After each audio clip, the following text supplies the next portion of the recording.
More now on Battleground Michigan, a candidate backed by Senator Bernie Sanders winning his House primary in a fight to represent the capital of Lansing. Progressive William Lawrence secured the Democratic nomination after a heated three-way primary. Now he will face incumbent Congressman Tom Barrett in November.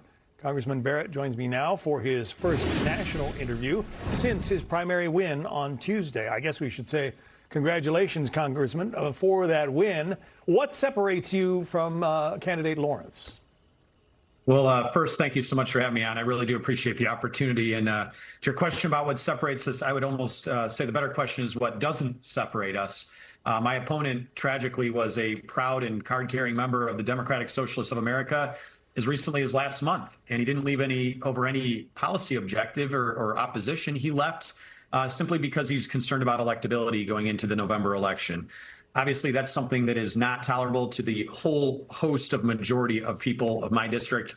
They don't want to see our borders completely erased. They don't think that capitalism means that we ought to give up the values of hard work or other things that really make America and our economy the leading example of the rest of the world. And they don't believe that we ought to be giving health care free of charge to illegal immigrants who violated the laws of our country, come in here without our permission, and try to take away the rights of our citizens. So these are things that fundamentally separate me from my opponent, but I think they also separate the overwhelming majority of the constituents that I represent now from the values that— Listen.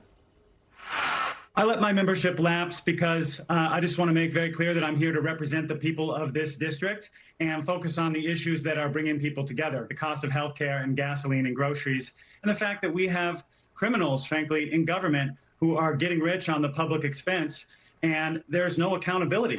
So we're here to unite the 7th District by beating Barrett in November. So when did you leave the Democratic Socialists of America? It was within the last month. I let my membership lapse.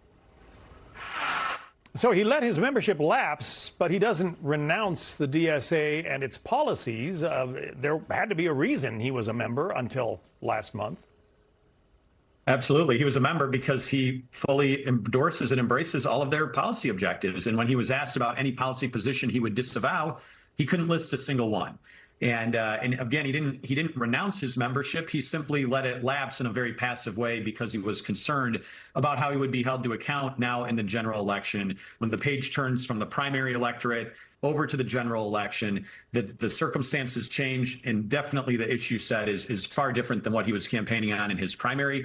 You know, look, we're ready for this fight. My district is one of the most competitive congressional races in the entire country. It's the only district in America that the Cook Political Report ranks as a dead even, no partisan advantage to either side, one of the most toss-up districts in the entire country. We're going to take this very seriously. One of the criticisms I have of the Democratic primary is the two other candidates didn't take William Lawrence seriously.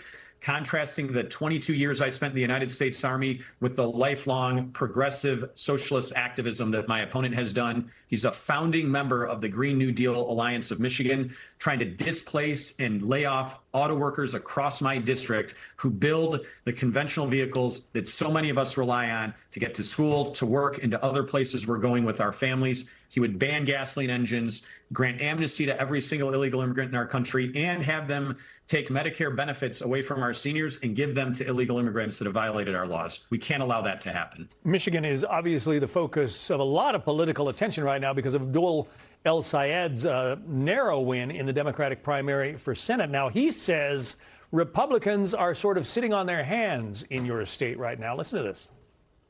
You know, what we saw coming out of this primary is that 500,000 more folks voted for Democrats than they did Republicans. What that shows us is that, you know, the issues that we might have within our party really were contentious, but that we know that the differences between us are so much smaller than the differences we have.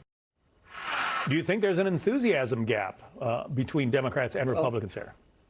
Well, I would say that there was a tremendous amount of attention nationally. You saw it on, you know, of course, your program and others nationally focused on the U.S. Senate primary in Michigan. I think it attracted the highest level of spending of any U.S. Senate primary, maybe in history, certainly in the history of Michigan politics. And we're a very competitive swing state, as you know.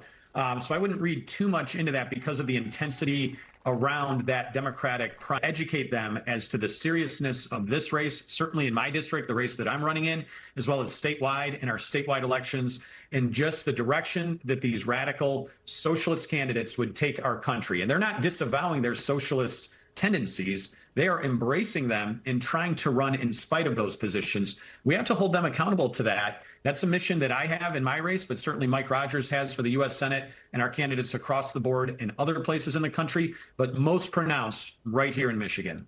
All right, Congressman Tom Barrett, Republican of Michigan. Congressman, thanks for coming. Top Fox News headlines: Politics and Government. Attorney General confirmation. The Senate confirmed Todd Blanche as the new U.S. Attorney General following a key agreement with GOP holdouts. White House construction halted. A federal court temporarily halted planned ballroom construction at the White House, ruling that congressional approval is required. Budget and legislation.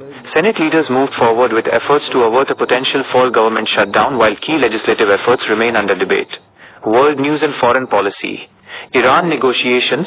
Vice President J.D. Vance and national security experts provided updates regarding ongoing sensitive diplomatic talks over the Strait of Hormuz and regional stability.